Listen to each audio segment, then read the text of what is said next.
Okay, so we just spent way too long digging into every bit of info on the Terra Mystica Special Edition, and I'm honestly ready to unpack this thing. Ready? You were already texting me notes before I finished.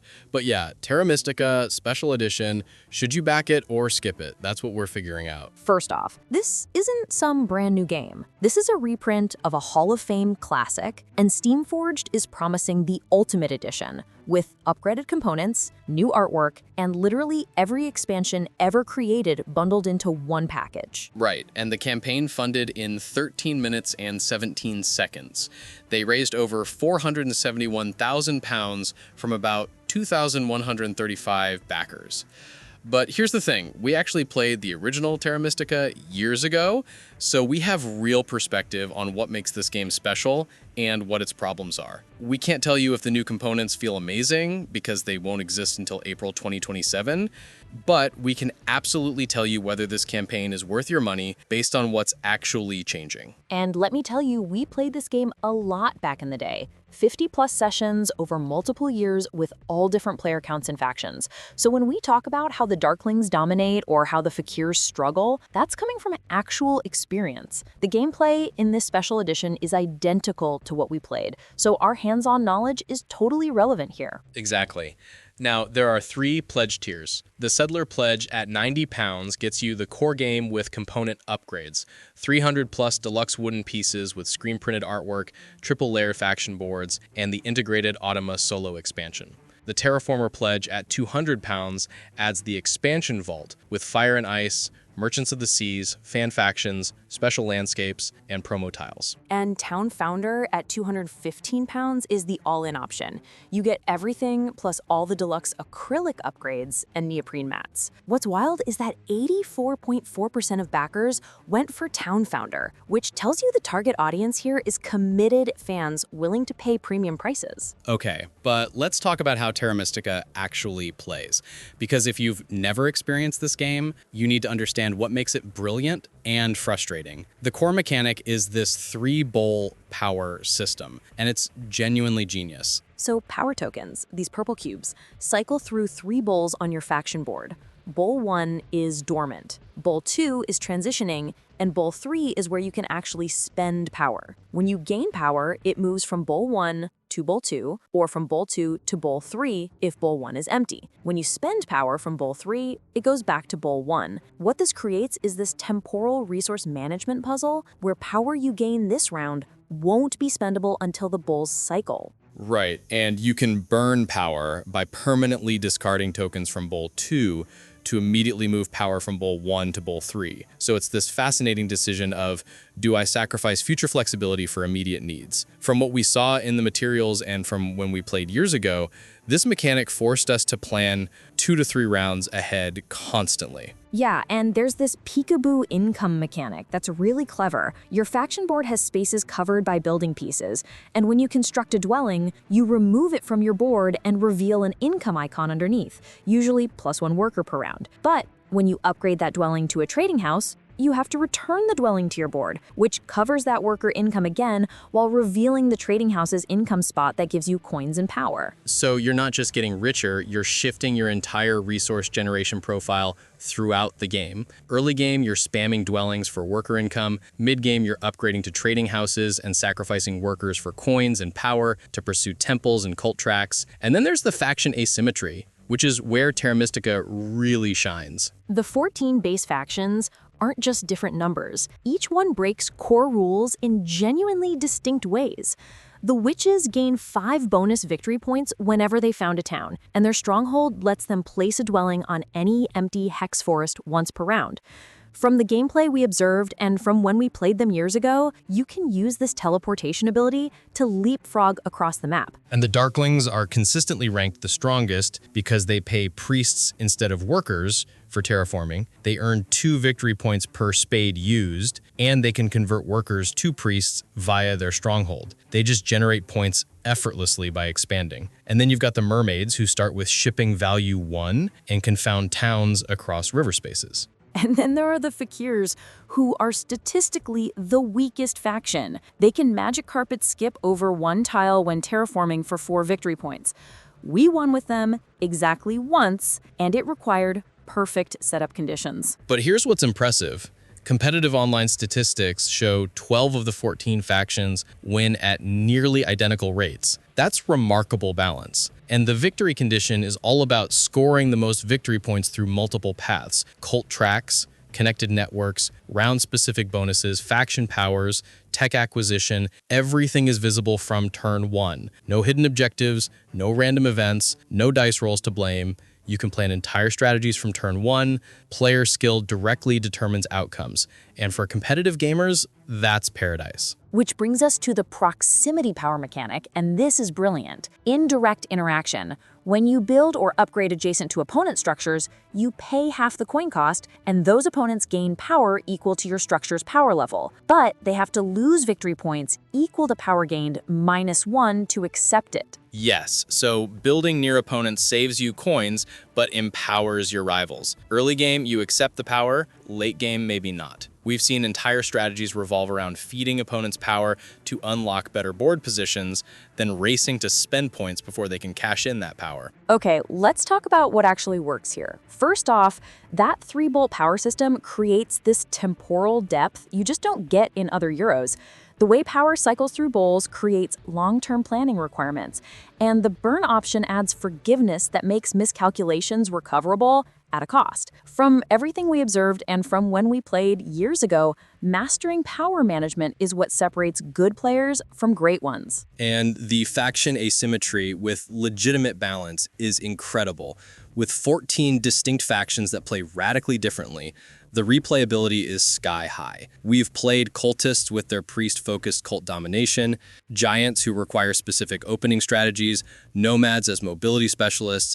Each one demands completely different thinking. The fact that 12 of the 14 factions maintain nearly equal competitive win rates proves the balance is meticulously designed. Right, and this is perfect information, zero luck gameplay. Everything is visible from turn 1.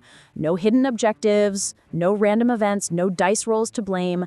You can plan entire strategies from round 1. Player's skill directly determines outcomes. And for competitive gamers, that's paradise. Plus, that income system with the economic trade-offs is fascinating. The way buildings return to your player board when upgraded, shifting income sources rather than simply adding to them, creates these economic puzzles. Do I upgrade this dwelling now for coins and power, or keep it for worker generation another round? And there are multiple viable paths to victory. You can win through cult track domination, massive connected networks, or capitalizing on round-specific bonuses. Same faction, different strategies based on setup.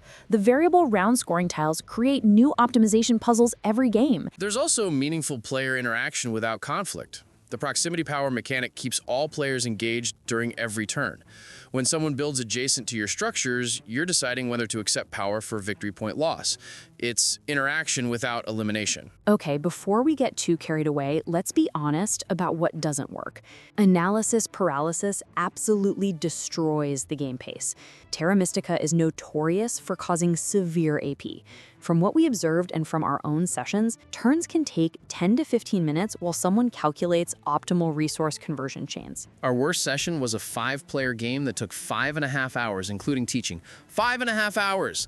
The perfect information that makes the game strategically pure also enables overthinking players to calculate optimal moves several turns ahead.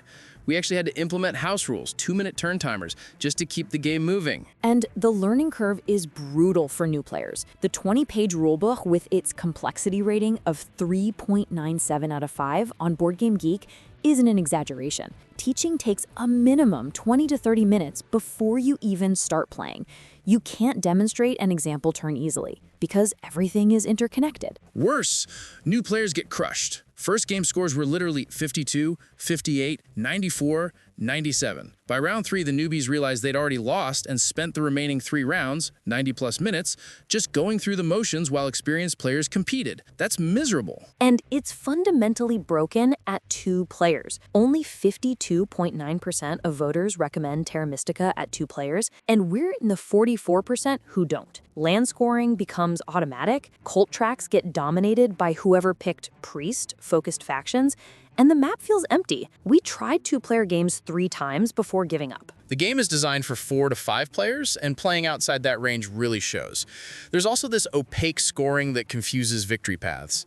Unlike games like Carcassonne with its 4 clear scoring routes, Terra Mystica's victory points come from everywhere. Cult tracks, networks, round bonuses, faction powers. In early games, winners gained 20+ points for endgame bonuses we didn't even see coming. New players struggle to recognize point opportunities until it's too late. The relationship between actions and scoring is muddled. And there's a runaway leader problem with no comeback mechanics. By rounds 3 or 4, you can predict the winner. The last hour often becomes going through the motions.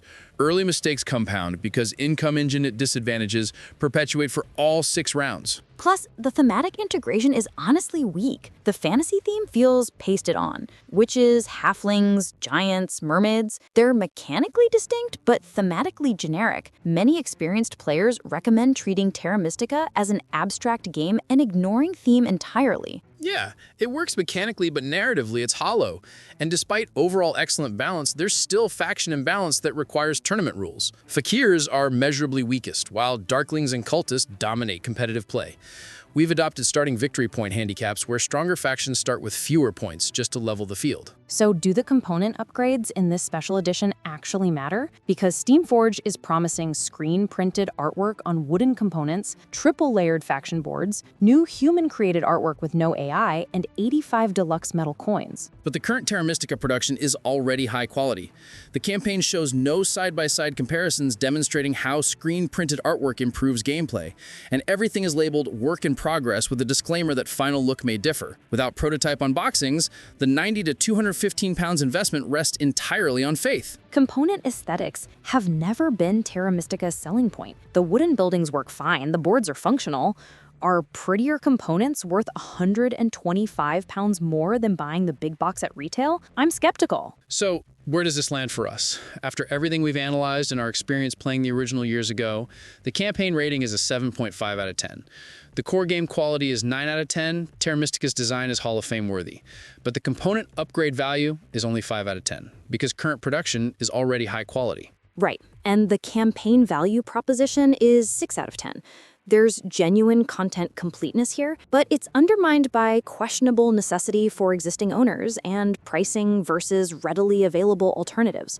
Delivery confidence is 6.5 out of 10. April 2027 timeline is conservative. So, should you back it or skip it? Final recommendation, this is a conditional back. If you've never owned Terra Mystica and you want the most content-complete single purchase, it could work. If you're a completist collector who values GameFound exclusivity, go for it. If you have a consistent 4 to 5 player group, the game shines at that count. But skip if you already own Terra Mystica Big Box or the base game plus expansions. Skip if you primarily play with 2 players. Skip if you want a game available immediately because that 2-year plus wait is rough.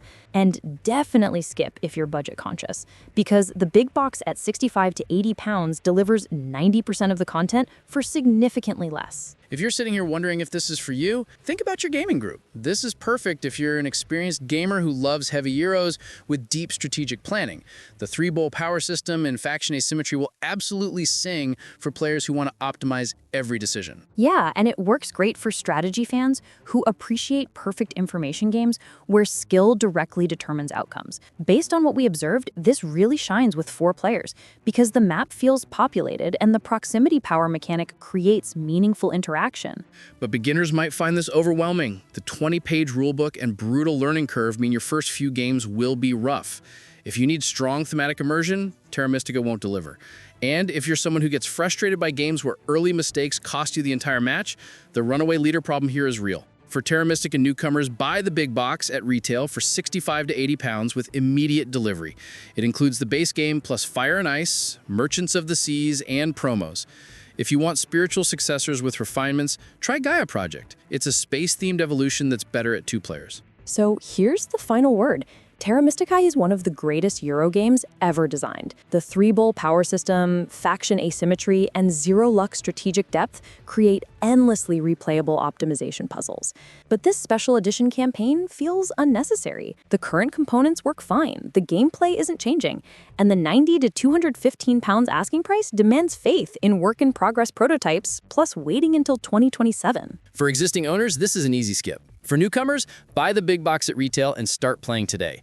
Only back the special edition if you're a completist who genuinely values aesthetic upgrades and exclusivity. Thanks for joining us while we geeked out about this campaign. We're Board Game Critique, and we'll see you in the next video. And hey, maybe we'll actually play this special edition together in 2027, if it ever shows up.